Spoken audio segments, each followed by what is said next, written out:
It's Kelly, and today I am going to talk about blogging and why it's still important. I think a lot of people assume that blogging isn't as important anymore because we have all of these different social media platforms that seem to be really taking the forefront of the attention, which is true.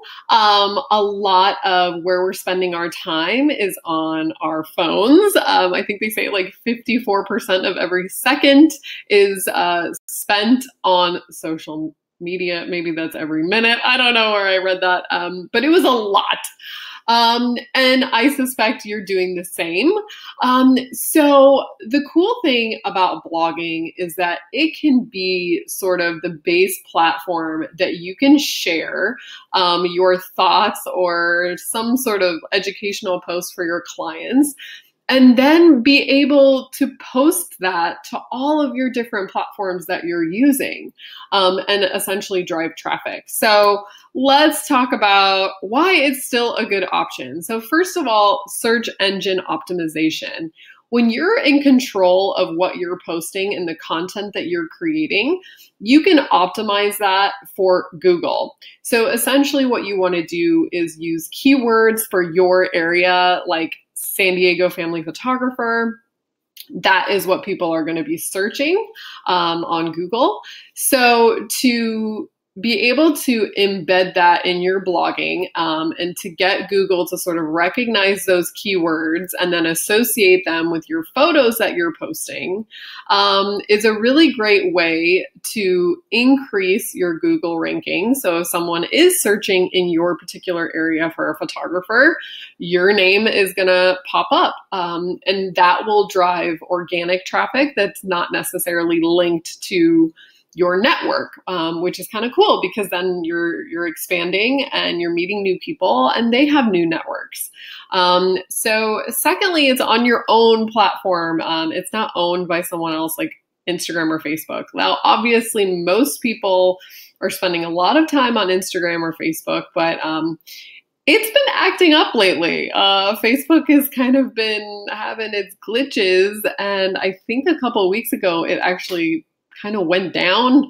Thankfully, it was in the middle of the night for me. I had no idea, but people were actually kind of freaking out. And if that's the only platform that you're using and literally something happens to it overnight, what are you going to do? You have to be able to go back to your own platform, which is going to be your own website and your own blog, and kind of start from scratch there. And if you don't have one, you're really starting from scratch. So it is important to not only have a website, but to have content that you've created on your blog for people to go back to.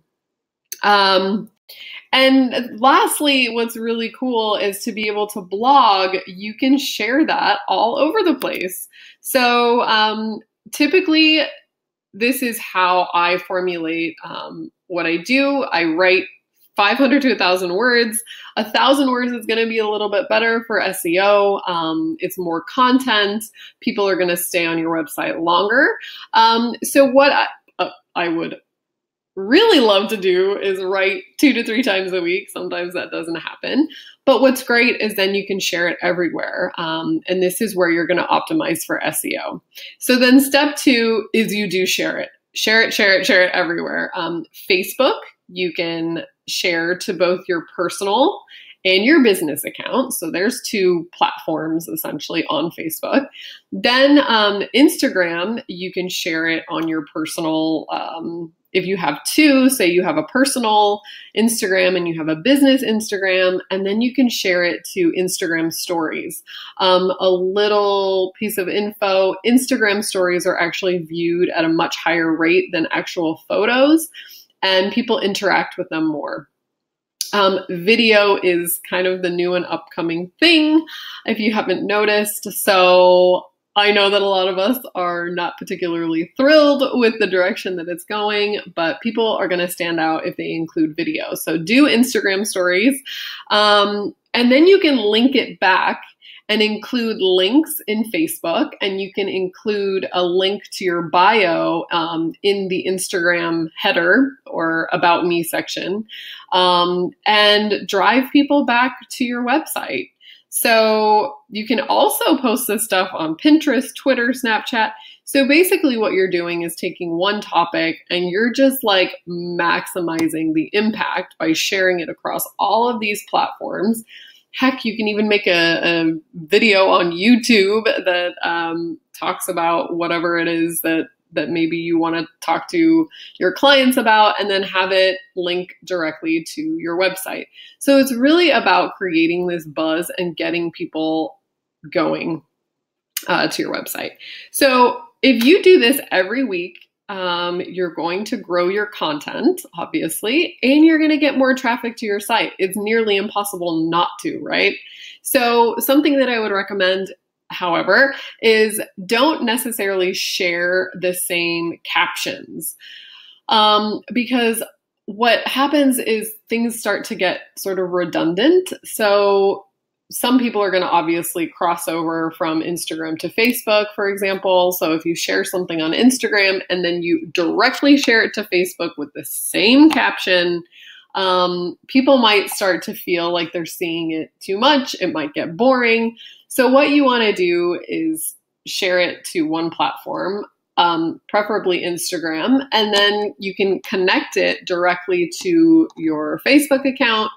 And what you can do in that sense is just go in, change the caption a little bit, because maybe somebody saw it on Instagram but didn't click, and then they'll click it on Facebook if, you know, maybe you intrigue them in a separate way. And we have to remember too that all of these different platforms are sort of used differently. So while Instagram or Facebook are owned by Facebook, the platforms are used very differently. Instagram is more of a portfolio based where you can see the grid, and it's kind of this more, a gallery of your life with smaller captions, versus Facebook, where I feel like it's still a tad more interactive as far as discussion is concerned. So you might want to have like a longer Facebook caption. It really depends. That's totally up to you. But again, having it just be authentic, and making sure that your caption is you and is not, you know, just a quote or, you know, talking about your clients in a way that's very generic. So be creative. It's super fun. And then you can share it everywhere. Let's see here if I can go over. Okay, this is just a visual representation. You blog, you share it to Instagram, Facebook, Instagram stories, Pinterest, a post on Instagram with an actual photo. Really, you can reach a lot of people. And remember as well that, you know, if your friends and family are interacting, their friends will maybe see that, and then they'll be able to interact as well. And maybe they won't verbally interact, or verbally meaning they're not going to write a comment potentially, but they'll end up on your website one way or the other, and you just never know where that will lead. And even if it's, you know, one silent click somewhere in your local town, you never know who might contact you. So I've actually had clients say to me, oh, I saw so-and-so's post and they tagged you, or, you know, so-and-so posted with a link to your website and I was able to find you that way. So it really is important. And the more eyes that you can get on your work, the better. So what do you write about? And I totally left out the most important. So please, in your mind, add that you obviously are going to be sharing your work and your client galleries. But you know what's so funny is that I think subconsciously left this out because it's not quite as important, which I know you're going to say, oh my God, that's crazy. Of course it's important. That's my work. Yes, but people aren't connecting to it the same way as they are personal posts. So personal posts are much better typically, and they rank better, and the interaction and algorithm on social media is usually higher because they can connect with you. They get a glimpse into your life and your personality that they wouldn't normally get through a photo of your clients. So what can you write about? I would just write about yourself, your favorite things, your side hobbies. Do you like traveling, cooking? I write about skateboarding sometimes, or crazy things that my kids do, or, my husband and I's relationship that's a little unconventional. Tell us about where you live. Yeah, funny story is just about life. I think people really appreciate it because they see that you're a real person. And then when you blog about clients and sessions, they see that you're also a photographer. But really what they're going to connect to is those personal posts and get to know you. And then if they do hire you for, say, a family session, they're going to feel a lot more comfortable, like they're friends with you. And I know it sounds crazy, but like we can have virtual friendships, or we get really caught up in following people on social media or watching their YouTube videos, and we feel like I know this person, and that's what you want. So another thing that you can write about is just educating your clients. So talk about preferred locations for a family session, or talk about outfit choices, which is a really good way to steer people away from neon and logos and busy, outfits, without directly saying, like, please don't wear that. So you can say it in a nice way on your blog. It's not directed towards anybody, but what you're doing is silently educating them when they're reading these posts. And you know what? They may not, which is also really good to send a style guide for this reason. But you never know if your client has read your blog in the past. Maybe they don't tell you, but then they listen to what you're saying. They choose a better location. They choose a better outfit. They don't argue about meeting at a certain time. You need to educate your clients about why you choose the lighting that you choose during a particular time of day.